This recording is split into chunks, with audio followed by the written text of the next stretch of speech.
விஜய் காவேரியோட குடும்பத்தை வீட்டுக்கு கூட்டிட்டு வந்தா. ஆனா அவங்க வர்றதுக்கு முன்னாடியே விஜயோட வீட்டுல அந்த குடும்பம் வந்து நின்றுகிட்டு இருக்கு. அதுவும் இது எல்லாத்தையுமே பார்த்துட்டு பாட்டி செம்ம டென்ஷனோட இருக்கிறது மட்டும் இல்லாம மறுபடியுமே சொத்துல பங்கு கேட்டு சண்டை போட்டுக்கிட்டு இருக்க அந்த குடும்பத்துக்கிட்ட சாரதா பதிலுக்கு பதில் சொல்லி சண்டை போட்டுக்கிட்டு இருக்கத பார்த்துட்டு அவங்க சாரதாவையுமே திட்ட ஆரம்பிக்கிறது மட்டும் இல்லாம, இது உங்க குடும்பத்துக்கு வேணா சாதாரணமா இருக்கலாம், எங்களாலலாம் இப்படியெல்லாம் ஒரு சுச்சுவேஷனை ஹேண்டில் பண்ணவே முடியாது. தயவு செஞ்சு நீங்க ஒன்று இந்த விஷயத்த உங்க வீட்டில் போய் பேசிக்கோங்க. அப்படி இல்லையா இங்கே நின்று இப்படி சத்தம் போடாம கொஞ்சம் அமைதியா இருக்க முடிஞ்சா இருங்க.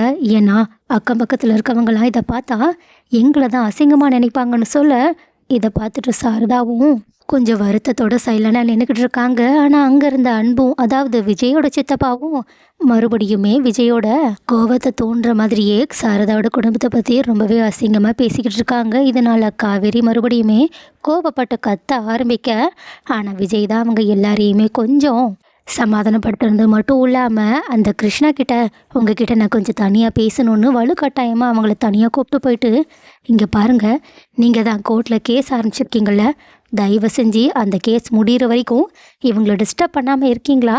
உங்களுக்கே இவங்களோட நிலைமை புரியலையா?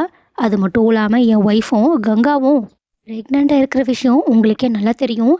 ஆனால் இந்த நிலைமையில கூட நீங்கள் இப்படியெல்லாம் சொத்துக்காக பங்கு கேட்டு நின்றுக்கிட்டு இருக்கிறது உண்மையாகவே சொல்கிறேன், ரொம்பவே அசிங்கமாக இருக்குன்னு சொல்ல, அதுக்கு அந்த கிருஷ்ணாவும் இங்கே பாருங்கள், நீங்கள் உங்களோட சுச்சுவேஷனை மட்டும்தான் பேசுகிறீங்க. நாங்கள் எவ்வளோ கஷ்டமாக இருந்திருந்தா இந்த மாதிரியான அவமானங்கள் எல்லாமே பொறுத்துக்கிட்டு நாங்கள் இப்படி வந்து உங்ககிட்ட நின்றுட்டுருப்போம். ஏன் நான் உங்களோட சுச்சுவேஷனை புரிஞ்சுக்கணும்னு சொல்கிறீங்கள, உங்களால் எங்களோட சுச்சுவேஷனை புரிஞ்சிக்க முடியலையா என்ன? ஏன் இப்போ கூட என்னோடய ஃபோனை ஆன் பண்ணனா கடன்காரனுங்க ஃபோன் போட்டு அசிங்கமாக பேசுவாங்க தெரியுமான்னு சொல்லிட்டு இவ்வளோ நேரம் கோபமாக பேசிகிட்டு இருந்த கிருஷ்ணாவும் லைட்டாக அவங்களோட நிலைமையை பற்றி சொல்லும்போது சென்டிமெண்ட்டாக உடைய ஆரம்பிக்கிறாங்க.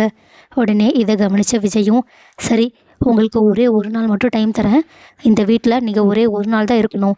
அதே மாதிரி கோர்ட் கேஸ்லாம் அலையிறது ரொம்ப பெரிய தலைவலி, அதனால் இந்த பிரச்சனையை ஒரே நாளில் தீர்க்கிற வழியை பார்ப்போன்னு சொல்லிட்டு அவங்க அங்கேருந்து போயிட்டு தாத்தா பாட்டியை தனியாக கூப்பிட்டு அவங்களோட சுச்சுவேஷனை எடுத்து சொல்லி அந்த குடும்பத்தையும் இங்கே ஒரு நாள் தங்க வைக்க போகிற விஷயத்த சொல்ல, இதை கேட்டுட்டு பாட்டி செம்ம டென்ஷன் ஆகுறாங்க. தாத்தா தான் சரி விடு, நான் அவளை சமாதானப்படுத்திக்கிறேன்னு அங்கேருந்து போக, அதே சமயத்தில் விஜயும் அன்புக்கிட்ட இங்கே பாருங்கள், தேவையில்லாமல் இந்த பிரச்சனைக்குள்ளே நீங்கள் வராதிங்க, அப்புறம் நான் என்ன பண்ணுவேன்னு எனக்கே தெரியாதுன்னு சொல்லிட்டு அவங்க ஒட்டு மொத்தமாக 2 குடும்பத்தையும் உள்ளே கூட்டிகிட்டு போகிறாங்க. ஸோ கைஸ், விஜய் இந்த பிரச்சனையை எப்படி தான் ஒரு முடிவுக்கு கொண்டு வர போகிறாங்க? கண்டிப்பாக அந்த குடும்பம் சொத்துல பங்கு வாங்காமல் அங்கேருந்து போக போகிறதில்ல. ஸோ விஜயும் வேறு வழி இல்லாமல் அவங்களோட சொத்துல பங்கு கொடுக்க போகிறாங்களா என்ன?